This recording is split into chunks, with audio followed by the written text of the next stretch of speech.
Her scream, which cuts right through the dry summer air, is the first sound you hear. It is shrill and shattered, and you see her when you look up. A young lady, no older than 22. Wrists bound tightly above her head to a dead limb that trembles in the Kansas heat, clothes torn, knees wounded. Every breath she takes hurts as the sun beats down on her skin. Josie Hale is her name, and this morning she appears to be someone that everyone has chosen to forget. Around her legs, flies are buzzing. She has a crack in her lips. Her thigh has a long cut on it. The wound seemed to give up before she did, as shown by the dried blood that reached her ankle. She hasn't had any food since yesterday. It has been 2 nights since she last slept. However, the rope, the dust, and the hunger are not the worst things. The terror in her eyes and her constant attempts to hide it are the worst. She is bound next to a lone oak tree outside of Dodge City, where the summer burn has left the earth dead and yellow. She was sitting in the surrounding grass with a cowboy hat and no water or shade. The towering rancher's shadow hovering above her. Ward Elias, 48 Dry Creek Ranch's proprietor. A man who now bears loss like other men carry tools after burying his wife and daughter. He is said to have a calm temper. The kind that resides deep until the incorrect stone is kicked. This girl is the wrong stone today. When she hears him get closer, she looks up. She tries to keep her voice firm even though it trembles. "I'll murder you if you shave." The words flow together like a plea and a warning. Elias becomes motionless. Behind him, the sheriff snorts as if it were a joke. As if the possibility of a girl being restrained is insignificant. Elias, however, doesn't chuckle. He has previously seen eyes similar to hers. Long after the body gives up, the eyes continue to battle. He is told to proceed by the sheriff. Claims that the girl was apprehended at the Chisholm Trail livery attempting to steal a horse. Claims that the penalty is straightforward. Let the town handle the rest after shaving her head to humiliate her. People begin to congregate in anticipation of the performance, awaiting the humiliation. Elias slowly and laboriously picks up the shaving kit on his knees, as if the weight of the entire thing is off. When he raises the straight razor, Josie winces. She breathes quickly, shallowly, and almost frantically, yet her gaze never leaves his. "You shave me," she murmurs once more. "And I'll murder you, I promise." Elias notices something there that no one else is bothering to notice. This girl doesn't steal. She's scared. She is in a difficult situation. She is also concealing something significant enough to put her life in danger. It's palpable. No one in that throng is prepared for the path this story is about to take. Thus, this is the actual question. What happens when a man who has already lost everything has to make the decision of whether or not to lose even more in order to save a stranger? Elias continues to hold the razor, but as soon as he hears Josie's second whisper, something within of him changes. Although it is soft, it is sharp enough to cut farther than a blade could. "I promise to kill you if you shave me." It's not a criminal's threat. It is the final line of defense for someone who has been forced into such a tight spot that her only remaining option is to fight cowboy love stories. She refuses to drop her head despite Elias examining her face, the dirt on her cheeks, the bruise on her jaw, and the way her legs tremble. He has witnessed animals with the same wild expression being forced into fences. And long before anybody else senses danger, he is aware of what terror looks like. The sheriff becomes agitated, as if the process is going too long, and taps his boot in the ground. People in their immediate vicinity murmur, irritated that the performance has not yet begun. Elias disregards them.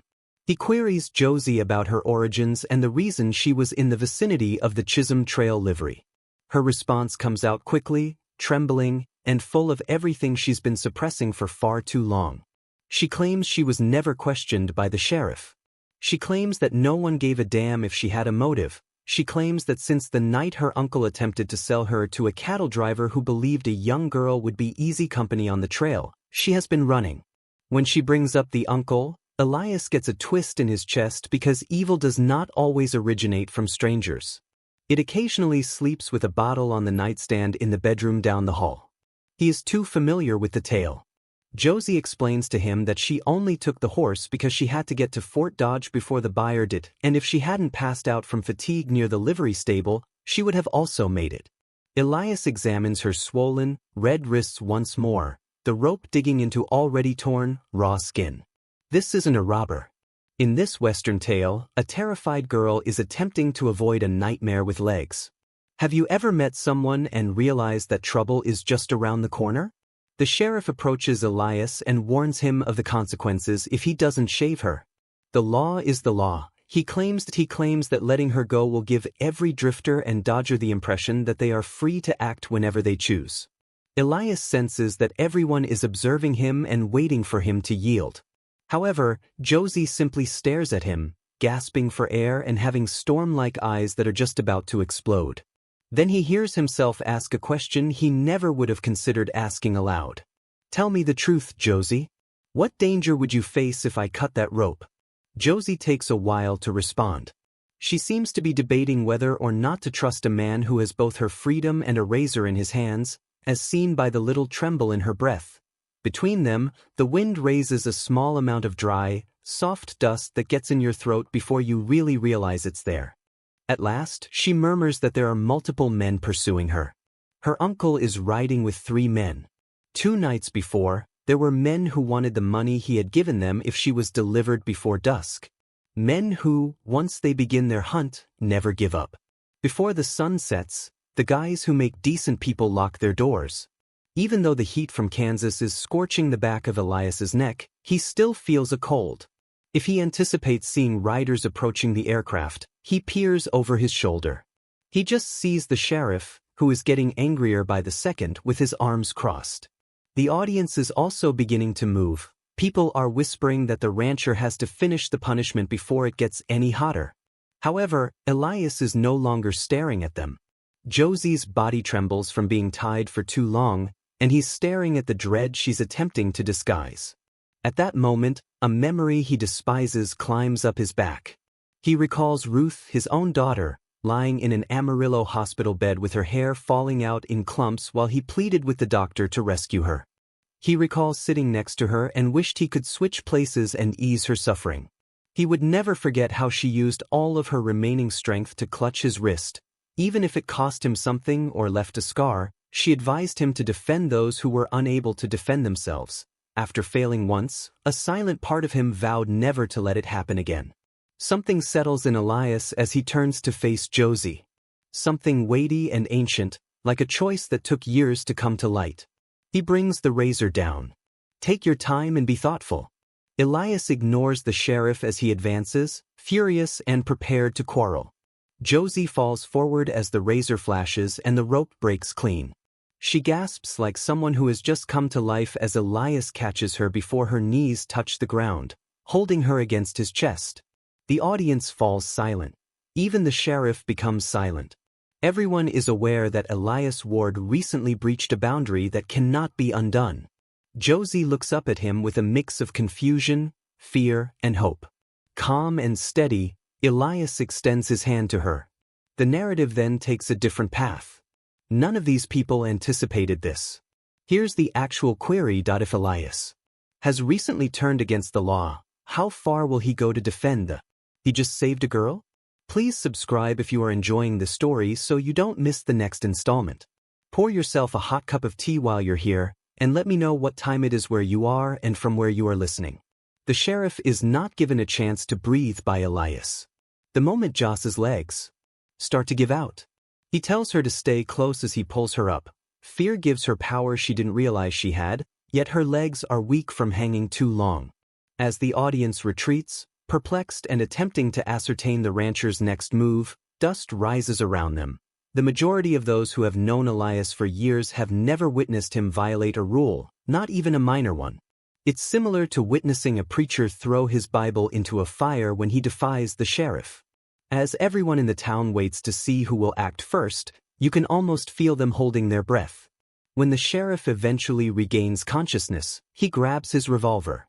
When Elias moves between him and Josie, his hand hardly makes contact with the holster. The sheriff pauses because of Elias's posture even if he doesn't pull a firearm. A man who has already taken his decision and is no longer afraid of the consequences is rather dangerous.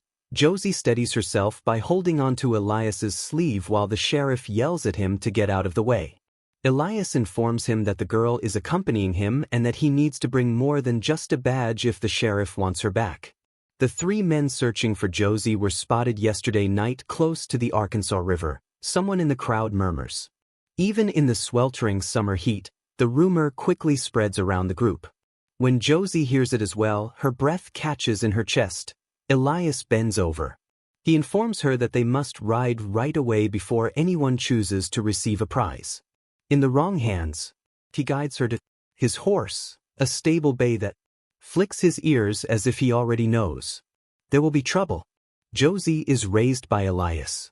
Since she's still trembling first, swings behind her onto the saddle. Elias takes a canteen out of his saddlebag and gives it to her. Josie consumes alcohol quickly, stream trickling down her cheek, and only does she then succeed in sitting up straight? The body is still trembling a lot, but at least her eyes no longer seem to be wandering, as if she could tumble off the horse at any second. The crowd hesitates when the sheriff yells for someone to stop them. No one wants to stand in the way of Elias and the impending storm. The day Elias dropped 3 livestock thieves on Front Street last summer is still remembered by many. Before anyone could see him reach for his Colt, he struck as quickly as a rattler.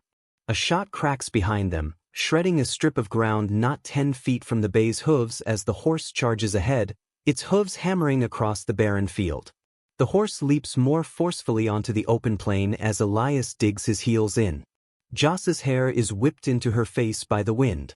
As Elias keeps one arm firmly around her, she clings to the saddle horn and steers the horse away from Dodge City and onto the open plain. She hears the sheriff calling for a patrol behind them. There were only miles of grass and the narrow line of the horizon in front of them. A person may vanish from the world, change into someone else, or occasionally both at once. Josie asks Elias why he assisted her, cocking her head slightly. He tells her that he once made a promise to a girl who never got the chance to run, and he lets out a little breath that sounds almost like a pained giggle. The sky changes color, the wind picks up speed, and a new dust cloud appears far behind them. This is what you should ask yourself right now. The environment around them opens up into a vast, almost surreal silence as Elias rides farther away from Dodge City. Josie leans back just enough to breathe without trembling as the horse settles into a steady cadence. For the first time in days, she starts to feel less afraid. Not all the way, but enough for her to detect the aroma of river water and sun-baked grass as the warm wind caressed her cheek. The universe seems to be telling her that she still has a shot. They come to a tiny rise close to the Arkansas River, where the terrain drops into patches of cottonwoods and soft ground. Elias gently pulls Josie down and calms the horse, acting as though she is composed of something brittle that has already been chipped too many times. She catches her breath while standing barefoot in the grass and clutching her ribs. After observing her for a while, Elias tells her something she hasn't heard from anyone since she was a young child. She doesn't need to be terrified anymore, he says, not when he's upright. Josie attempts to respond, but she is overcome with emotion too quickly and for too long. She thought that all that the world understood was how to harm, mistreat, or abandon her. And now here's a man who owes her absolutely nothing, deciding to defend her as if she were important. Embarrassed, she wipes her eyes, but Elias gently shakes his head, reminding her that even strong people cry. They cry occasionally because they have been carrying the burden by themselves for too long. Everything is painted in gold as the sun rises higher. They are still being followed by riders. However, the fear has changed. The fear of being pulled back into the shadows has vanished. Yes, it is the dread of losing the first positive thing that has occurred in a long time. Perhaps you are also familiar with such emotion. That silent fear that the one positive aspect of your life may disappear. Josie is informed by Elias that humans are not born damaged. The hands that fail them have bent them. However, those who have the courage to stay by them can make them unwavering. He gives her a direct look and informs her that she is no longer fleeing. She is making the decision to choose freedom today. She is making her own decisions about her life, name, and path. And it's important to remember that lesson. Sometimes you are the one who needs to be saved, regardless of who you are or where you are listening. There are moments when you have to take action to save someone else. In any case, bravery begins with a single step, even if taking it causes your knees to tremble. Let me ask you this now. Would you sacrifice everything to save a stranger's life if you were in Elias' shoes tomorrow? Would you still think you were worth preserving if you were in Joss's shoes? Please hit like if this story resonated with you so that others can discover it. Subscribe if you like these heartfelt stories from the old American West so you don't miss the next adventure. Pour yourself a warm drink before you leave, and let me know what time it is where you are and where you are listening.